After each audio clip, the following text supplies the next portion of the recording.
이제 우리 하나님 말씀 사도행전 20장입니다. 신약 성경 사도행전 20장 33절부터 35절. 오늘도 다 자리에서 일어나셔서 사도행전 20장 33절부터 35절까지 세 구절이니까요. 우리 합심해서 한 목소리로 33절부터 같이 읽겠습니다. 같이 읽습니다. 내가 아무의 은이나 금이나 의복을 탐하지 아니하였고 여러분이 아는 바와 같이 이 손으로 나와 내 동행들이 쓰는 것을 충당하여 범사에 여러분에게 모본을 보여준 바와 같이 수고하여 약한 사람들을 돕고 또 주 예수께서 친히 말씀하신 바 주는 것이 받는 것보다 복이 있다 하심을 기억하여야 할지니라. 아멘. 자리에 앉아주시기 바랍니다. 흔히들 기독교를 역설의 종교다, 이런 말들을 하는데요. 이 역설이라는 것은 일반적으로 통용되는 상식을 뒤집는 주장, 그런데 또 거기에 어떤 메시지가 있고 교훈이 있고 또 진리가 담겨 있어서 그것을 이제 역설이라고 이렇게 말하는데요. 예를 들면 이런 겁니다. 누가복음 14장 11절. 무릇 자기를 높이는 자는 낮아지고 자기를 낮추는 자는 높아지리라. 이거 완전 이 세상 사람들의 상식을 뒤집는 이야기 아닙니까? 그래서 이게 역설인 거죠. 야고보서 4장 10절도 마찬가지입니다. 주 앞에서 낮추라, 그리하면 주께서 너희를 높이시리라. 아니 지금은 자기 PR 시대인데 그 PR이 영어로 뭔지 아시죠? 피할 것은 피하고 알릴 것은 알리고, 이게 PR 아닙니까? 그래서 그냥 뭐 조그마한 자랑거리가 있으면 엄청 크게 알리고, 또 좀 창피하고 부끄러운 건 또 피하고, 이런 시대인데 여기서는 보니까 자꾸 자기를 낮추고 드러내지 말고 이런 말씀들을 강조하니까 이게 세상을 역행하는 역설이라는 거죠. 그리고 심지어는 고린도후서 12장 9절에서의 이 사도 바울의 고백을 보십시오. 나에게 이르시기를 내 은혜가 내게 족하도다. 이는 내 능력이 약한 데서 온전하여 짐이라 하신지라. 그러므로 도리어 크게 기뻐함으로 나의 여러 약한 것들에 대하여 자랑하리니 이는 그리스도의 능력이 내게 머물게 하려 함이라. 그러므로 내가 그리스도를 위하여 약한 것들과 능력과 궁핍과 박해와 곤고를 기뻐하노니 이는 내가 약한 것 때에 강함이라. 아니 약한 건 그냥 약한 거지 무슨 뭐 약함에 또 강한 게 있고 약한 게 있겠냐고요. 그래서 이게 역설이라는 거죠. 오늘 본문에서도 보면은 예수님께서 아니 이 세상에서는 전혀 통할 것 같지 않은, 또 상식적이지도 않고 잘 이해가 안 되는 그런 말씀을 하셨다는 거거든요. 사도행전 20장 35절입니다. 범사에 여러분에게 모본을 보여준 준 바와 같이 수고하여 약한 사람들을 돕고 또 주 예수께서 친히 말씀하신 바 주는 것이 받는 것보다 복이 있다 하심을 기억하여야 할지니라. 아니 우리 모두는 본능을 갖고 있잖아요. 아무리 노력을 해도 줄 때보다는 받을 때가 기분이 좋은 거 아닙니까? 아니 기대도 안 한 어떤 선물을 받을 때 마음의 기쁨을 사실 감출 수가 없는데 예수님은 뒤집어 말씀하시는 거예요. 주는 것이 받는 것보다 복이 있다. 여러분, 이 신앙생활의 묘미라는 것은요, 이 처음에 딱 듣고 읽을 때 도대체 이해가 안 되고 이게 무슨 말인가 그랬는데 이제 신앙이 깊어가면서 이게 진짜네? 정말 이런 말씀이 이게 진리네? 이게 깨달아가는 기쁨이 있다는 거죠. 그리고 또 중요한 것은요, 이 머리로 이렇게 이제 설교 같은 걸 통해서 머리로 깨달아가는 그 기쁨도 크지만요, 이제 삶 속에서 자기 삶 속에서 직접 실천해 보면서 터득해가는 기쁨. 내가 해보니까 이게 예수님 말씀이 진짜 그러네. 주는 것이 받는 것보다 정말 기쁘고 복이 있네. 이걸 깨달아가는 것은 삶에서 이제 실천하면서 터득해가는 것이거든요. 오늘 본문도 같은 내용입니다.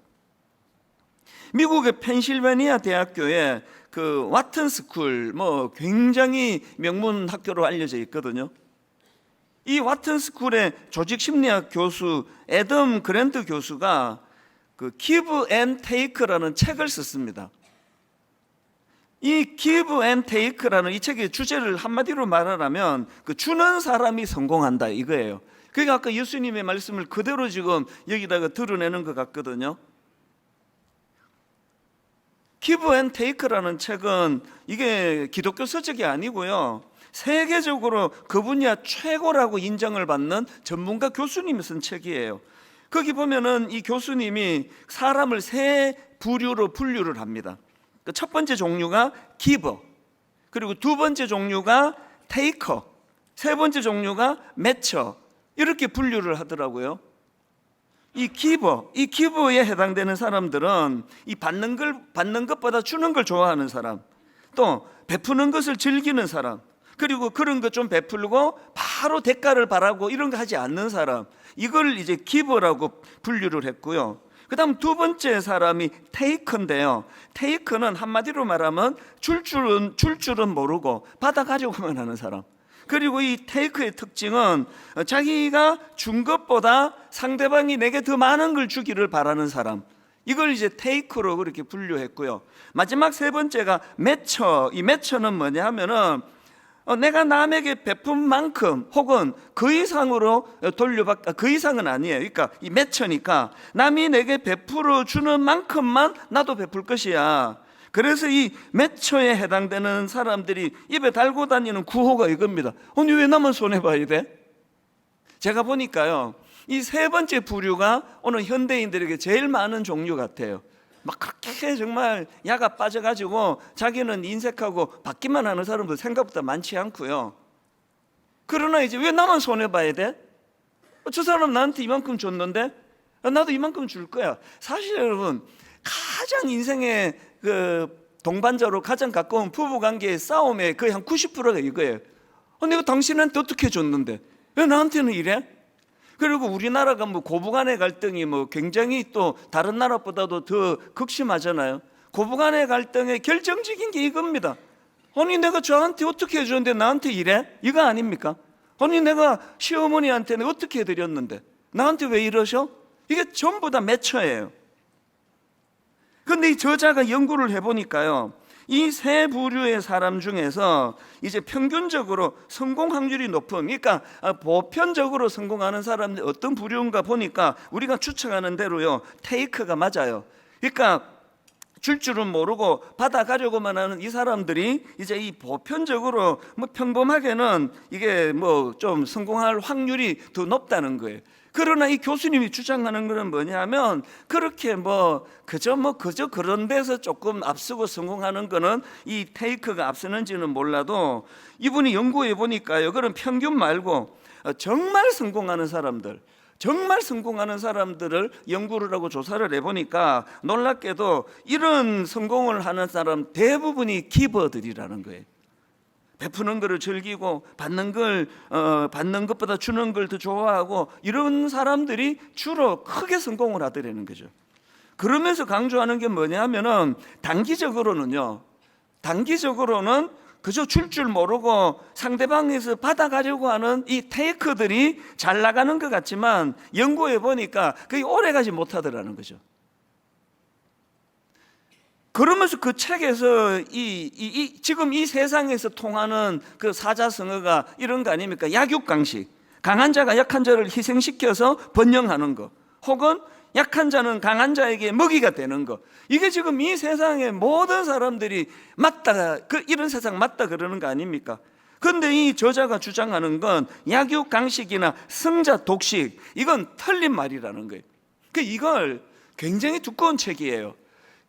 전문적으로 이걸 연구하고 자료를 모으고 통계를 보고 그 모든 그 과학적인 근거를 가지고 이분이 내린 결론이 아까 제가 말씀드렸던 주는 사람이 성공한다.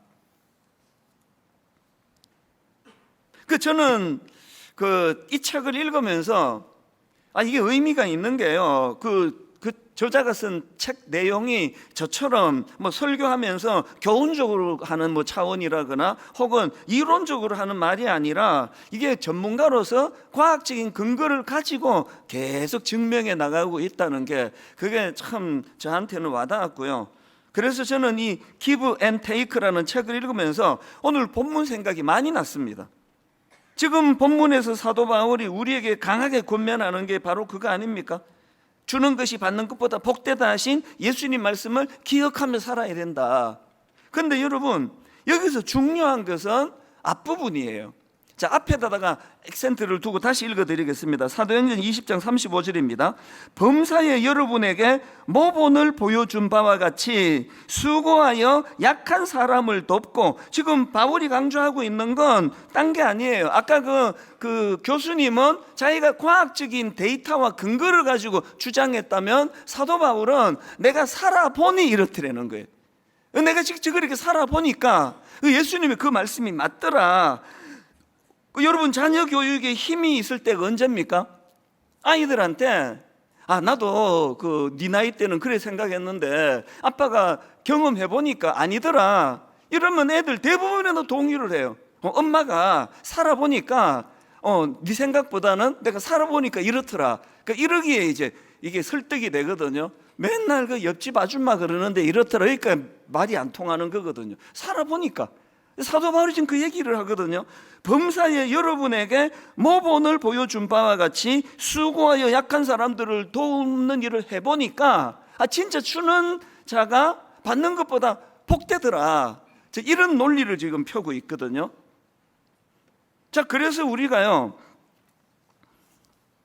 세계적인 교수, 과학자는 실험을 통해서 예수님의 말씀을 증명했고, 또 사도 바울은 자기 삶을 통해서 앞서 살아본 그게 선생 아닙니까? 먼저 선 날생.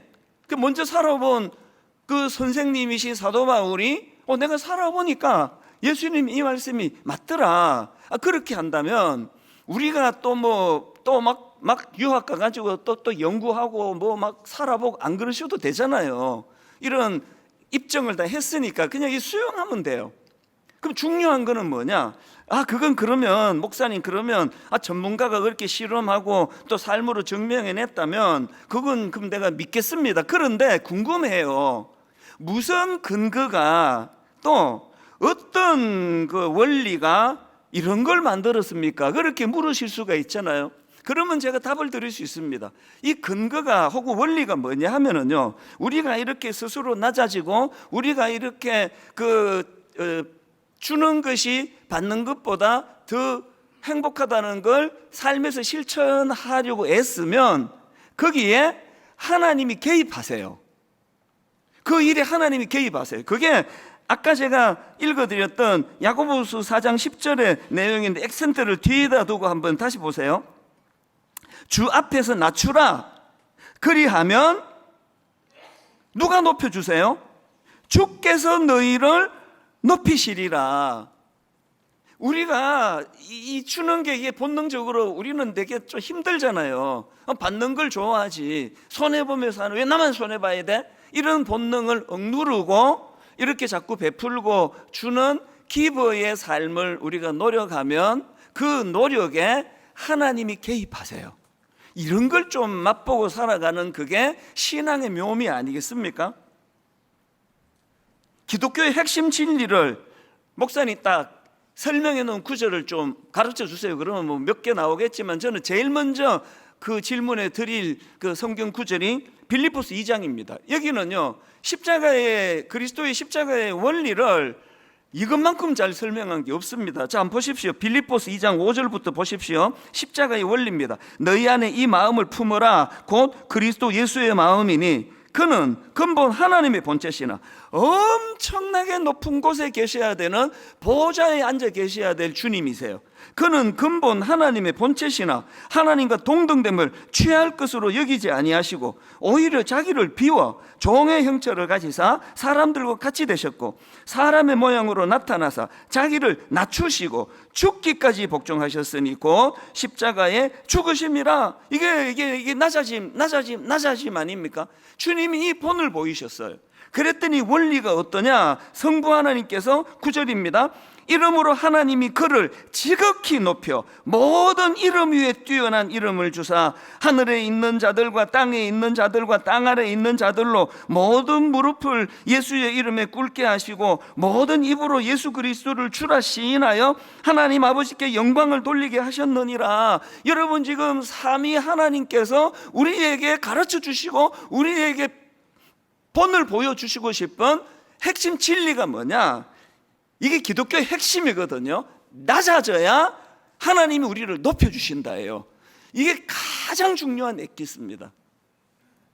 교회가 작을 때는 그렇게 겸손하다가 사이즈가 좀 커지고 좀 알려지면은 그때부터 그냥 막 목에 힘이 들어가고 막 거만하고 그러면요, 그 사람은 장사꾼이지 목사가 아니에요. 또 반대로 교회가 좀 작고 뭐 숫자적으로 늘지 않고 그러면 괜히 막 열등감이 많고 우울하고 피의식이 많고 그러면 그건 주의 종이 아니에요. 어떤 상황이 있든지, 뭐 여러분 제가 잘 쓰는 말이잖아요.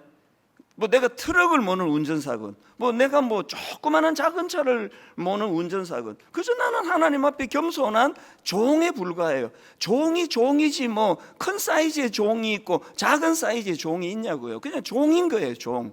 그렇게 우리가 스스로를 낮추면 하나님은 우리를 높여주신다는 거예요. 그래서 그 과학자가 수많은 연구와 실험과 데이터를 통해 이야, 참 신기하다. 우리 상식으로는 막 남의 거 그냥 빼앗고 막 자기는 조금 내놓고 막 남의 거 그냥 다 끌어모으고 이런 사람이 성공할 것 같은데 그게 아니더라는 거예요. 왜 그렇다고요? 그게 하나님이 개입하시기 때문에. 아니, 기왕 예수 믿으시는데 저나 여러분의 삶 속에서 하나님이 개입하시는 그런 기쁨을 좀 맛보고 살아가면 좋잖아요. 그래서 우리가 이런 면에서 자꾸 우리 신앙생활에 대하여 이론이 아니라 자기를 돌아봐야 돼요. 그리고 아까 서두에 말씀드렸잖아요. 이야, 이게 이런 뜻이구나. 머리로 깨닫는 진리도 많아요. 그런데 기본적으로 기독교는요, 그게 그런가 하고 실천할 때 깨달아지는 진리가 진짜 중요한 진리예요. 그래서 여러분, 우리가요, 주는 게 받는 것보다 복되다고 그러셨네. 그리고 또 그 교수님은 주는 사람이 성공한다고 얘기했으니까 한번 실천해 보는 거죠. 근데 이게 어떤 사람은 굉장히 좀 쉽고요, 어떤 사람은 진짜 어려워요. 선천적으로 잘 베푸는 유전인자를 갖고 태어난 사람이 있고요, 선천적으로 하여튼 주머니 들어오면 안 나가는 사람이 있어요. 그 타고나기를. 그 사람 주머니 한번 들어가면요, 소매치기 하기 전에는 안 나와요. 이런 사람은 이 실천하기가 진짜 어려워요. 저희가 어릴 때요, 그 결혼할 때 이제 남자들 보고 하는 얘기죠. 결혼할 때 목사 딸하고 결혼하면 안 된다. 장로 딸하고 결혼해야 된다. 그러니까 우리 누나들이 다 결혼을 힘들게 했을 것 같아요. 목사 딸하고 결혼하면 안 된다 그러니까. 왜 그런 말이 나왔냐 하니까 이게 어릴 때부터 이제 자라는데요. 목사 딸은 띵동 하면은 그 집사님이 아이고 목사님 이거 드세요 갖고 오고, 또 띵동 하면은 또 목사님 또 뭐 이거 좋은 게 있어서 갖고 왔습니다. 그래서 어릴 때부터 계속 이제 받는 걸 보면서 자랐다는 거예요. 그런데 또 장로님 딸은 계속 어릴 때부터 장로님은 교회 갈 때 빈손으로 안 가고 뭐를 갖고 가가지고 박 집사님 이것 좀 드시라고, 또 박 집사님 이것도 해주시라고, 또 목사님 이게 좋은 게 있습니다 이거 드시라고. 그래서 어릴 때부터 이제 그걸 보고 자랐기 때문에 가정교육이 잘 된 사람하고 결혼하려면 장로 딸하고 결혼해야 된다, 이제 그런 말이에요. 이제 저도 이제 결혼 정년기를 두고 있는 딸을 둘이나 키우는 입장에서 이거 진짜 오해입니다. 목사 딸은 안 돼가 아니에요. 이건 반쪽짜리 진리예요. 이건 뭐 장로님이라고 뭐 다 그렇게 막 교육을 하시겠죠? 목사라고 또 다 또 뭐 그렇게 뭐 안 그래요. 제가 그 신학교 다닐 때 저하고 아주 친했던 전도사님이 있었거든요. 이 전도사님은 굉장히 독특해요. 신학교 다닐 때 이미 교회를 개척을 했고요. 상가에다가 뭐 개척을 하니 얼마나 가난하겠습니까? 그런데 이 가난한 전도사님이 하여튼 저만 만나면 뭘 줘요. 계속 뭘 줘요. 하다못해 뭐 껌도 주고 그래요. 어떤 날은. 그래서 제가 물었죠. 아니 왜 당신은 내한테 맨날 이렇게 뭐 만나면 주느냐 그랬더니 잊혀지지 않는 말을 했습니다. 이분이 뭐라고 얘기했냐 하니까요, 자기가 하나님께 약속했대요. 하루 24시간을 지내는 동안에 누군가에게든지 3가지를 내가 주는 걸 하나님께 약속했대요. 그래서 이제 신학교에서 만나면 막 이제 책도 주고요, 뭔가는 줘요. 그리고는 이제 이분이 제 기억으로 껌을 그렇게 많이 갖고, 껌. 왜냐하면 이 2가지밖에 못한 거예요. 그럼 이제 자기 전에 아무한테나 껌이라도 하나 한 통이라도 전해야 하나님께 약속을 지키니까. 제가 이 설교를 준비하다가 그 친구가 떠오르더라고요. 여러분, 이런 목사님을 아버지로 둔 그 아주 어린 애들이었는데, 그 당시로 이 아이들이 얼마나 훌륭하게 잘 컸겠냐고요. 그러니까 뭐 목사 딸하고 결혼하는 거, 장로 딸하고 결혼하는 게 중요한 게 아니라 어떤 사람이 좋은 사람이라고, 어릴 때부터 베푸는 거, 주는 거 좋아하는 그런 부모를 보면서 자란 사람이 이런 일이 쉽다는 거거든요. 그러면 여러분, 목사 딸이고 장로 딸이고 이 중요한 게 아니라 우리가 제대로 자녀 교육하려면요, 자꾸 아이들 앞에서 그 주는 훈련을 해야 돼요. 제가 아는 목사님이, 이분 참 훌륭한 분인데요, 너무 난감했던 적이 있다고 이야기를 하시더라고요. 하루는요, 그 집에 애가 4살인가 5살인가 아주 어릴 때예요. 어떤 집사님이 이제 방문을 하신다고 초인종을 눌러가지고요, 문을 열었더니 그 어떤 집사님이 오신 거예요. 그래서 이제 들어오려는데 이 애가, 어린 애가 자기 아빠한테 큰 소리로, 아빠, 근데 이 사람은 왜 빈손으로 와? 야, 얼마나 민망했겠냐고요. 이 어린아이 머릿속에 목사님이니까 늘 이제 뭔가는 갖고, 초인종 누르면 이제 뭔가 갖고 오는 이런 데 익숙하니까, 그래서 이 목사님이 그게 막 너무 민망했다고 그런 이야기를 한 적이 있었거든요. 여러분 자녀 앞에서 받는 게 더 익숙합니까? 자녀가 보는데 누군가에게는 그게 뭐 껌 한 통이라 하더라도요, 누군가에게 뭔가 베푸는 모습을 아이들에게 더 많이 보여줍니까? 그래서 우리가 야고보서 4장 10절에 주 안에서 낮추라, 그리고 주 안에서 받는 자보다 주는 자가 복되다는 사실을 기억하거라, 그리하면 주께서 그 삶에 개입해 주실 것이다. 누가복음 6장 36절 37절도 같은 맥락입니다. 3번역입니다. 너희의 아버지께서 자비로우신 것 같이 너희도 자비로운 사람이 되어라. 그 다음에 하나님의 개입을 보십시오. 37절, 남을 심판하지 말아라. 그리하면 하나님께서도 너희를 심판하지 않으실 것이다. 남을 정죄하지 말아라. 그리하면 하나님께서도 너희를 정죄하지 않으실 것이다. 남을 용서하여라. 그리하면 하나님께서도 너희를 용서하실 것이다. 그리고 똑같은 원리로 38절, 남에게 주어라. 그리하면 하나님께서도 너희에게 주실 것이니 되를 누르고 흔들어서 넘치도록 후하게 되어서 너희 품에 안겨 주실 것이다. 여러분, 그 아까 전문가 중에 전문가, 미국의 그 교수님이 이렇게 두꺼운 책을 통해 이걸 증명해낸 거 아닙니까? 우리 교회 드림센터 9층과 10층에서는 우리 교회 복지재단에서 운영하는 장애인과 관련한 2 기관이 있는 거 아시죠? 이제 우리 교회에 오신 지 얼마 안 되시는 분은 이 9층에 이게 뭐야? 10층에 이게 뭐야? 간혹 물으세요. 9층은요, 우리 주간보호센터인데요, 이게 참 의미가 있습니다. 왜냐하니까 우리나라는요, 이 아이들 발달 장애인들을 섬기는 기관은 되게 많대요. 그런데요, 저희가 왜 거기서 주간보호센터를 시작했냐 하면, 시에서 하는 이야기가 35세 이상 중장년 발달 장애인을 섬기는 것이 그 당시로 우리나라에 한 곳도 없었대요. 아니 그러면 어릴 때부터 배려를 잘 받던 발달 장애인이 35세가 되고 40세가 되고 그러면 그분들은 누가 섬기느냐고요. 그래서 저희가 구청에다가 주간보호센터인데요, 거기에는 35세 이상 중장년층을 대상으로 하고 있거든요. 여러분, 저에게 꿈이 하나 있는데요, 대부분의 꿈은 다 이루어졌고 저는 이제 목회적으로 꿈이 하나 더 남아 있는데, 저는 우리 발달장애인 양로원을 만드는 게 꿈이에요. 마지막 노년에 우리가 이 장애인들을 잘 섬기고 거룩하고 장례 예배를 참 우리가 드려주는 이런 게 참 아름다울 것 같지 않으세요? 뭐 꿈꾸면 다 들어주시니까 하나님은 뭐 이것도 언젠가는 이루어지겠죠. 같이 기도해 주시기를 바래요. 그런가 하면은 드림센터 10층에는요 우리 꿈터가 있는데 이것도 귀합니다.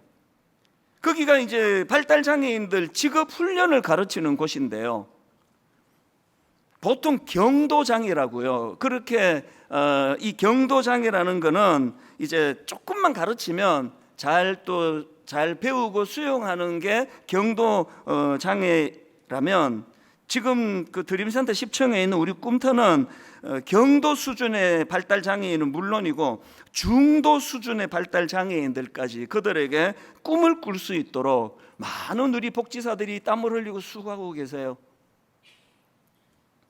그러다 보니까 아침에 제가 이제 출근을 하다가 보면 그 발달장애인들하고 마주칠 때가 있습니다. 최근에도요, 이제 걸어서 드림센터로 가려고 이제 여기 AK 플라자를 지나고 사람들 되게 많은 데인데 뒤에서 누가 목사님 막 이렇게 부르는 거예요.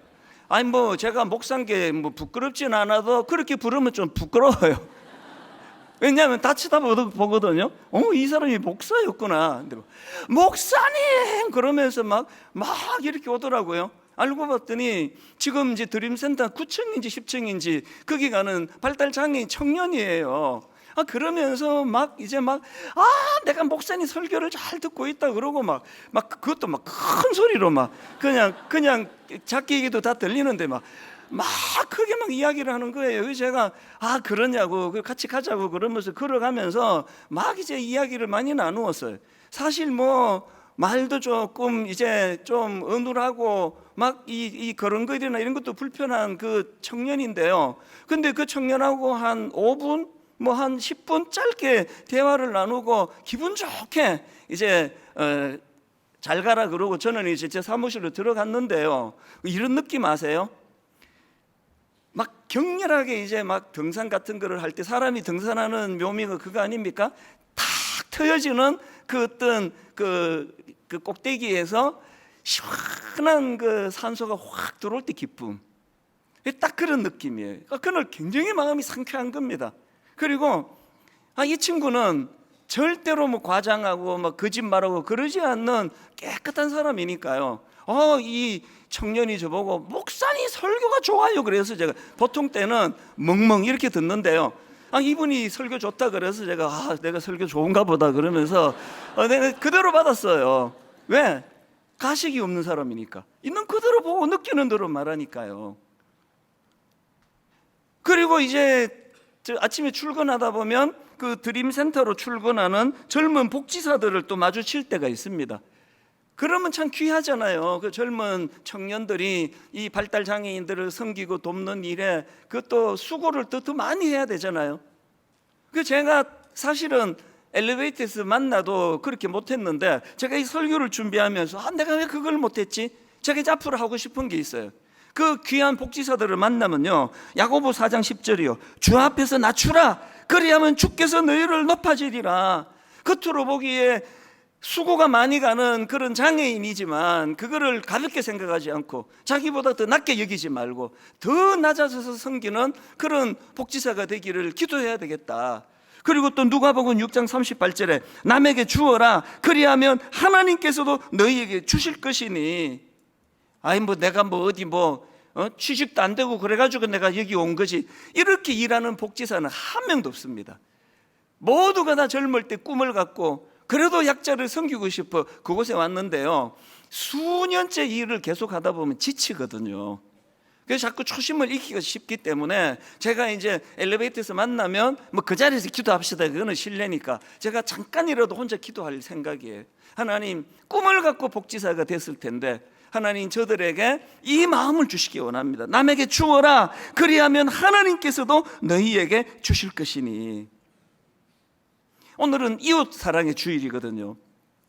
저는 오늘 이 본문 말씀을 프린트해 갖고요, 이렇게 이제 들고 다니면서 화장실에 갈 때도 이거 들고 가고요, 누워서 잘 때도 이제 이렇게 그 본문을 제가 읽고 묵상하고 수차례 오늘 본문을 읽다가 보니까 여기에서 굉장히 중요한 포인트 하나 또 발견이 되더라고요. 자, 아까부터 계속 강조했던 35절을 먼저 한번 보십시오. 범사에 여러분에게 모본을 보여준 바와 같이 수고하여 약한 사람들을 돕고 또 주 예수께서 친히 말씀하신 바 주는 것이 받는 것보다 복이 있다심을 기억하여야 할지니라. 근데 제가 발견한 게 뭐냐면 이 35절을 깨닫기 위해서는 전제가 있습니다. 그게 33절에 나오더라고요. 한번 보십시오. 사도 바울의 고백입니다. 내가 아무의 은이나 금이나 의복을 탐하지 아니하였고, 여러분, 주는 것이 받는 것보다 귀하다는 걸 믿음으로 받고 누가 실천할 수 있느냐? 자족하는 사람이에요. 자족하는 사람. 내가 아무의 은이나 금이나 의복을 탐하지 아니하는 거예요. 여러분 삶에 지금 자족하세요? 그러면 이 말씀을 우리가 받아들이기가 쉽습니다. 최근에요, 우리 교회 부목사님 한 분이 저한테 요즘에 이제 이 설교를 막 한 3분 4분으로 압축한 요약한 설교를 막 이제 이게 막 떠돌잖아요. 아니, 우리 교회 부목사님 한 분이 저한테 설교 하나를 보내줬어요. 그 한 3, 4분짜리를. 그래서 이게 뭐길래 특별하나? 그러고 클릭을 했더니 제가 한 설교예요. 이거 왜 보냈지? 클릭을 해보니까 제가 그 설교에서 노래를 불렀어요. 노래. 그래서 글쎄 뭐 당신이 얼마나 음치인지 한번 들어봐라, 그러려고 보내줬는지 이걸 저한테 보내줬어요. 그래서 제가 클릭해 보니까 아마 예전에 우리 교회 계속 다닌 분은 그때 기억하실지 모르겠어요. 이 노래를 내가 불렀더라고요. 내가 살고 싶은 집은 작은 초가집, 내가 먹고 싶은 것은 구운 옥수수, 욕심 없는 나의 마음 탓하지 마라, 사람들아 사람들아.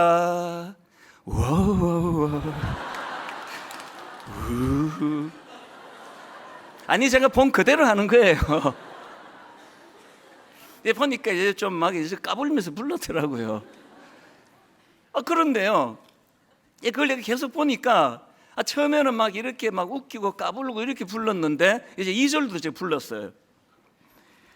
내가 입고 싶은 옷은 하얀 저고리, 내가 갖고 싶은 책은 작은 성경책, 욕심 없는 나의 마음 탓하지 마라. 그러다시 우는 거예요. 아까 막 그렇게 까불면서 불렀는데 2절을 부르는데 막 이렇게 울컥해가지고 울먹울먹하면서 그 찬양을, 제가 그 노래를 부르는데요, 그거를 보다가 저도 울었어요. 뭐 그 목사님은 그런 뜻으로 보낸 건 아니겠지만 그는 하나님이 제게 말씀하시는 것 같았어요. 너 이 초심을 지키고 있나? 아까 사도 바울이 갖고 있는 자족하는 마음, 너 이거 지키고 있나? 교회 좀 커졌는데 너 이거 지키고 있나? 그래서 이렇게 눈물이 나더라고요. 여러분, 제 나이가 되고 50대가 되고 40대가 되고 뭔가를 좀 이루고 또 뭔가를 또 이루어야 되고 그러다가 보면은 찾아오는 게 욕심 아닙니까? 여러분, 제가 지난주도 말씀드렸잖아요. 누가 부자라고요?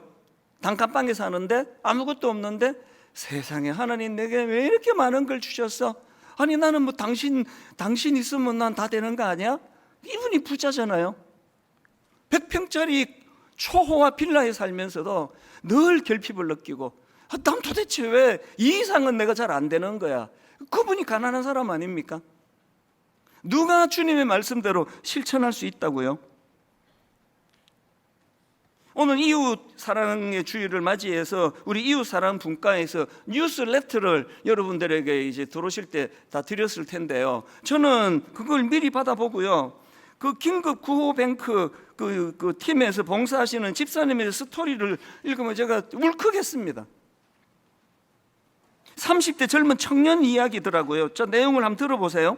공황장애, 대인기피증, 우울증, 자살 시도 등 모든 마음의 병을 다 갖고 있으면서 고시원에서 주는 밥으로 끼니를 이어가며 두문불출, 몸과 마음의 문을 닫고 살고 있던 30대의 젊은 청년, 도움을 주고자 하는 복지사와의 만남조차 기피하고 있다가 교회에서 오신다는 분이라면 만나겠다는 얘기를 전해 듣고 반찬, 식료품 등을 준비하여 고시원을 찾아갔습니다. 저는 마지막 이 한마디가 그렇게 고맙더라고요. 그리고 그 다음 보세요. 막상 도착해서 연락하였지만 그새 마음이 변한 게 청년이 전화를 받지 않고 만남을 거부하셔서 싸들고 간 물품만 방문 앞에 전해주고 돌아올 수밖에 없었습니다.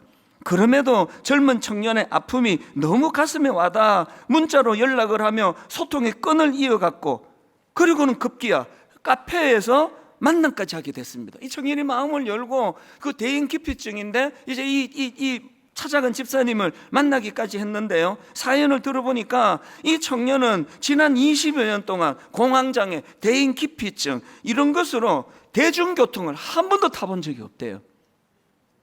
아니 청년인데 20년을 그렇게 알았다면 말 다 한 거 아닙니까? 그래서 이 집사님에게 마음에 이제 꿈이, 소원이 생긴 거예요. 그래서 그 다음 한번 들어보세요. 그래서 그날 만난 김에 둘이서 지하철 타기에 도전했습니다. 역사로 들어가자마자 많은 사람들이 오가는 광경에 그만 구석에 주저앉고 말았습니다. 그래도 용기 내어 도전하여 지하철에 탔습니다. 몇 번이고 주저앉으려 하는 걸 겨우 벽에 기대어 결국에는 목적지에 도착했습니다. 그날 그렇게 하며 송림 본당과 드림센터를 구경시켜 줄 수 있었습니다. 여러분, 이 집사님의 애씀이 참 눈물겹지 않습니까? 이 집사님이 섬기고 있는 긴급 구호뱅크 팀은요, 우리 교회에서 2014년도에 시작한 거예요. 어떻게 시작한지 아시죠? 그때 2014년도에 송파 새 모녀 사건이 일어났잖아요.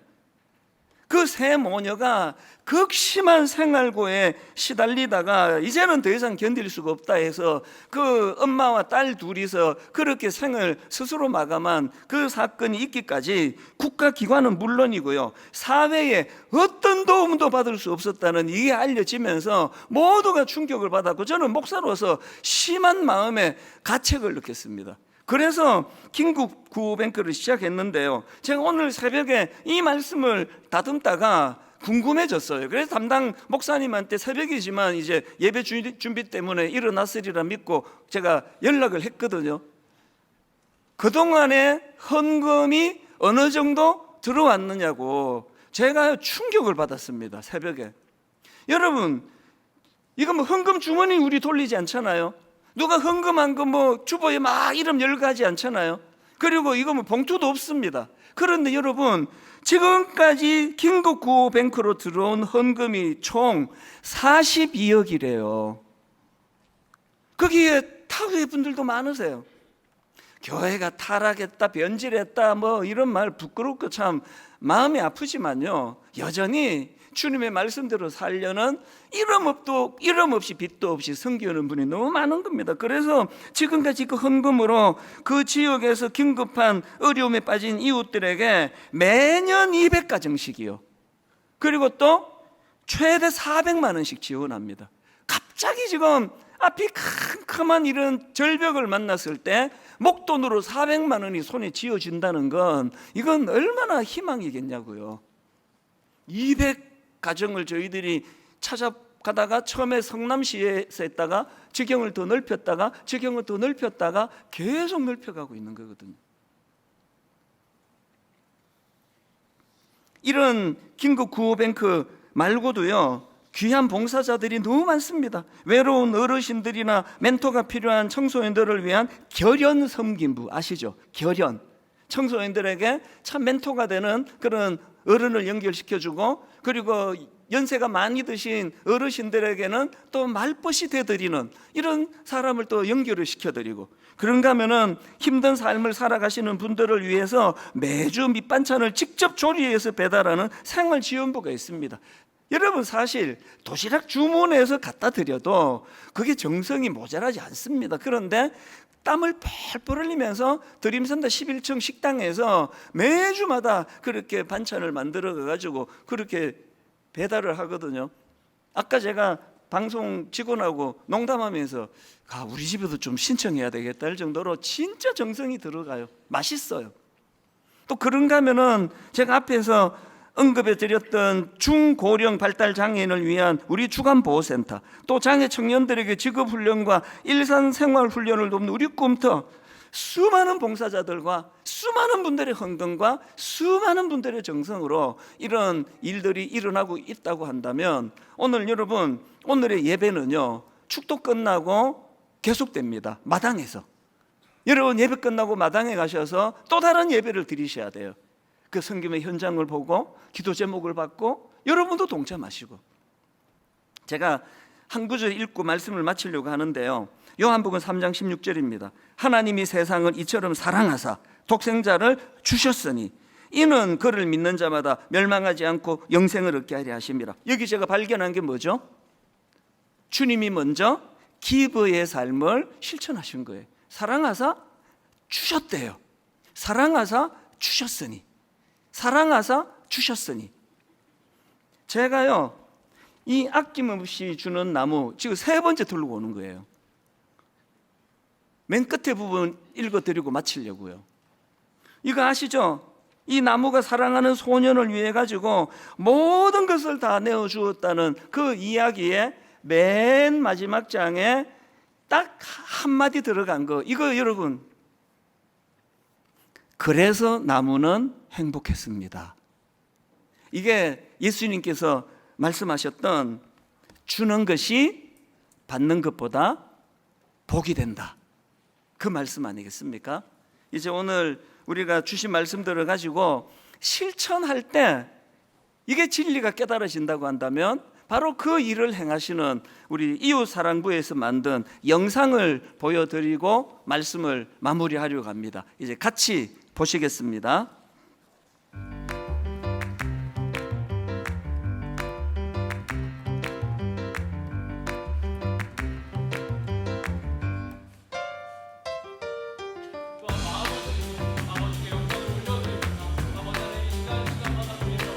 콩나물은 설시 있으면 비린내가 나니까 여러 번 힘드시더라도 헹궈서 해주세요. 예, 지금 저희 코다리 강정 만들고 있는데 그 소스를 만들고 있어요. 받으시는 대상자분들이 몸이 연약한 분들이 많아가지고 그분들이 음식이 너무 맛있다는 말을 들을 때 너무 제가 감사하고 보람을 느끼고 있습니다. 진짜 집에서 만드는 것보다 더 맛있게 정성껏 하거든요. 그래서 이걸 받는 대상자분들께서 이 반찬을 보고 힘이 나고 위로가 되고 격려를 얻고 그랬으면 좋겠어요. 네.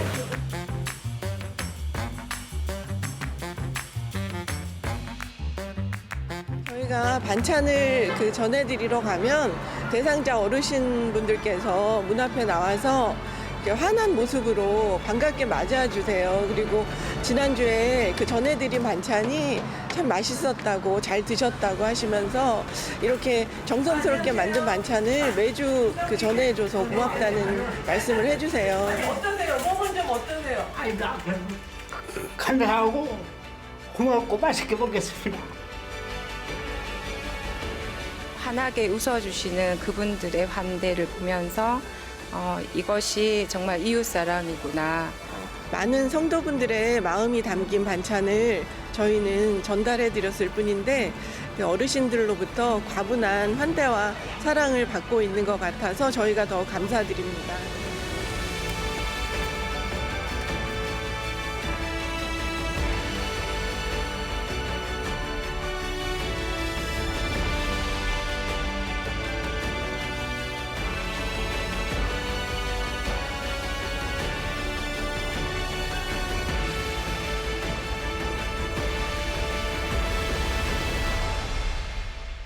우리 말씀을 기억하시고 저렇게 실천하는 분들의 모습을 우리가 보면서 하나님 저희들에게도 이렇게 한번 실천하고 또 애쓰는 마음을 주시기 원합니다. 그런 마음을 담아서 우리들의 찬양 431번입니다. 내 마음의 주를 향한 사랑이, 같이 찬양하시겠습니다.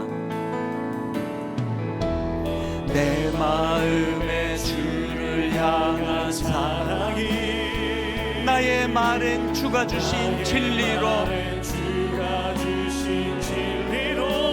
나의 눈에 주의 눈물 채워주소서.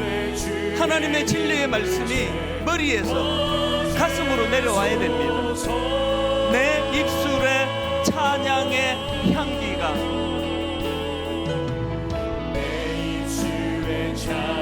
여러분 우리 가슴에서 뜨거움이 우리 손으로, 우리 발로, 두 손에는 주를 닮은 섬김이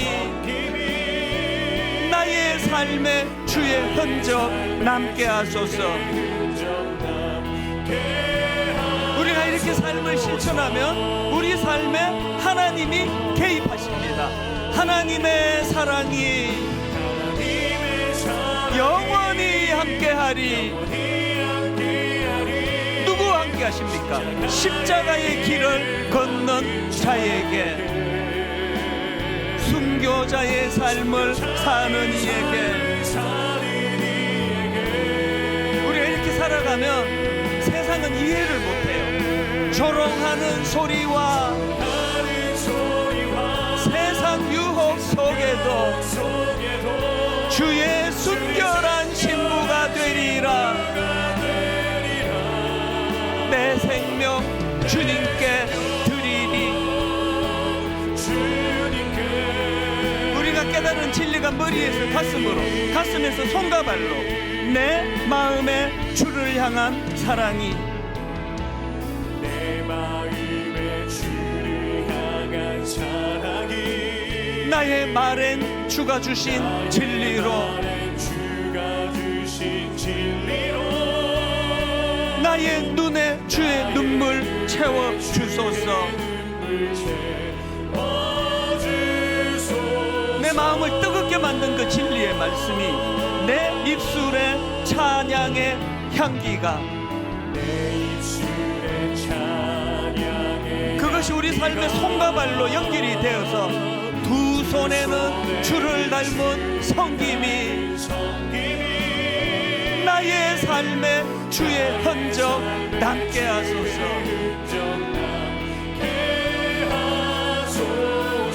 이렇게 노력하는 자들에게 하나님의 사랑이 개입하시는 겁니다. 하나님의 사랑이 영원히 함께하리. 십자가의 길을 걷는 자에게, 순교자의 삶을 사는 이에게, 때로는 이것 때문에 오해받고 때로는 조롱을 당한다 하더라도 조롱하는 소리와 세상 유혹 속에도 주의 순결한 신부가 되리라. 내 생명 주님께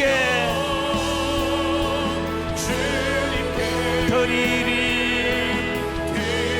놀라운 사랑 찬양하리라.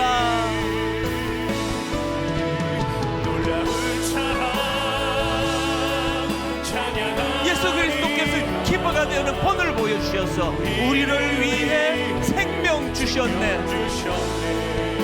놀라운 사랑 찬양하리라. 십자가의 그 사랑,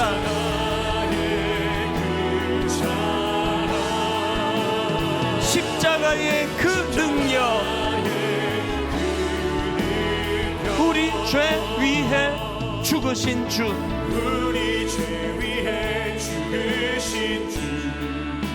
십자가 그 사랑 감사하네. 날마다 주의 형상대로 변화되리라. 믿음으로 고백하고 선포합니다. 십자가 우리 새롭게 하리.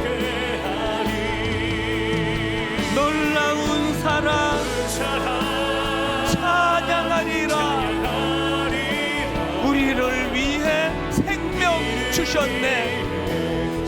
사랑하사 주셨으니 놀라운 사랑 찬양하리라. 십자가의 그 사랑,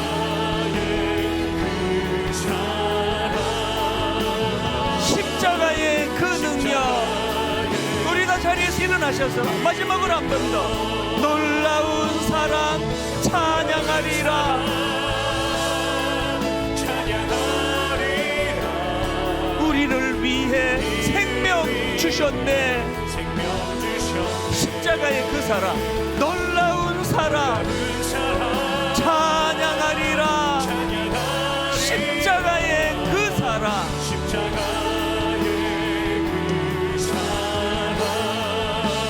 십자가의 그 능력. 오늘 주신 말씀을 마음에 담고, 하나님, 우리는 세상에 자꾸 그 논리에 흔들립니다. 그런데 주님은 주는 자가 받는 자보다 복되다. 그리고 약할 때 강함이 된다. 역설을 우리에게 가르쳐주시는데, 주님, 놀라운 주님의 그 사랑이 내 인생에 개입되기를 저는 원합니다. 그래서 약해지기를 원하고, 그래서 주는 자가 받는 자보다 복되다는 사실을 실천해 보기를 원합니다. 오늘 각자에게 주신 말씀을 우리 하나님 앞에 고백하기 원합니다. 우리 한 목소리로 합심하여 같이 기도하시겠습니다. 살아계신 하나님 아버지, 오늘 예배 가운데 개입하여 주시고, 예배 가운데 우리들의 머리를 움직여주시고, 우리들의 머리의 움직임을 가슴으로 흘려보내주시고, 우리의 가슴을 뜨겁게 만들어준 그 진리의 말씀이 이제 우리의 손으로, 우리의 발로 그렇게 연결되어 갈 줄로 믿습니다. 하나님, 세상에서는 왜 그렇게 손해보며 살아야 돼? 이런 말들이 난무하지만 오늘 우리 주님께서는 역설적인 이 말씀, 주는 자가 받는 자보다 복되니라. 하나님, 우리가 이 말씀을 한번 삶 속에서 실천해 나가기 원합니다. 하나님 아버지, 오늘도 우리 주변에 섬겨야 될 많은 지체들을 허락해 주셨는데, 하나님, 우리가 그 지체들을 사랑으로 섬기기를 원합니다. 우리가 삶 가운데 지금 주셔서 정신을 다하여 하나님, 우리가 아버지 해야 되는 그 일들을 잘 감당하며 살펴내기를 원합니다.